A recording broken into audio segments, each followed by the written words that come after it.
Hey, my name's Byron, and today I want to talk to you about how important having a pastor in your life is. You're getting ready to plant a church, or maybe you're a pastor of a church already, and this is your first time in that lead role, and it can be overwhelming. And oftentimes you're thinking about, how am I supposed to be a good pastor to these people? One of the best gifts that God has given you is a pastor for yourself. I believe that every pastor needs a pastor. So wherever you're at in your journey, you have someone who you're accountable to, but someone who also is able to speak life directly into you. For us, when we planted our church, it was my section presbyter who was my pastor. The relationship that I have with Pastor Donnie is what I call him. Our presbyter is amazing.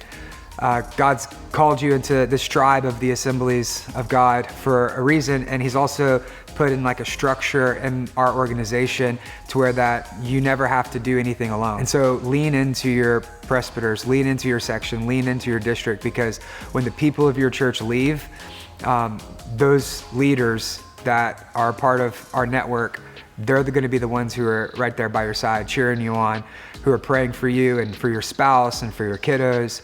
They're the ones who you're going to be meeting with, having dinner with, going to parties with. They're going to be at your church. And whether or not they give you any money, don't even think about that, because the relational support that comes along with that is more valuable than them signing off on a loan or giving you $5,000, because having a pastor is one of the most beautiful things. And I know you're thinking a lot, how do I pastor these people? How do I, serve these people? How do I grow my church? How do I lead? And you're thinking a lot about yourself, and you're thinking a lot about your church. But the best thing that you can give your church is if you allow somebody to speak into you. If you're going to be in authority, also be under authority. It's so crucial, because it protects you spiritually.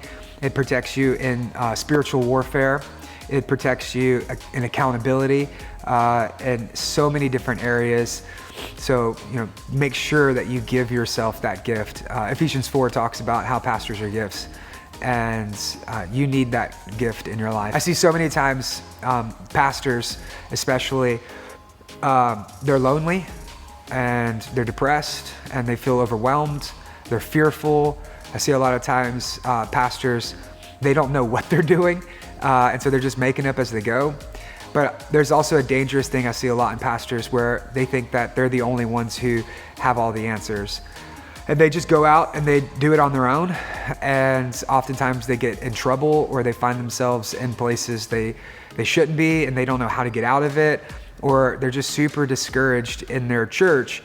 And there's no one who's going to protect them. There's no lifeline for them. They're so far out in the middle of the water that there's no one there to rescue them. Having a pastor prevents a lot of those mistakes. I think a lot of times some of the dangers that come along with pastors, whether it's the burnout stats, whether it's the moral failure stats, whether it's the tragic stories you hear, a lot of that is because there's a lot of pastors who don't have a pastor themselves. And if you want to save yourself from that heartache, if you want to save your marriage, if you want to save your family, if you want your kids to grow up loving Jesus, and if you want to have a healthy church, every pastor needs a pastor. So that's my recommendation to you.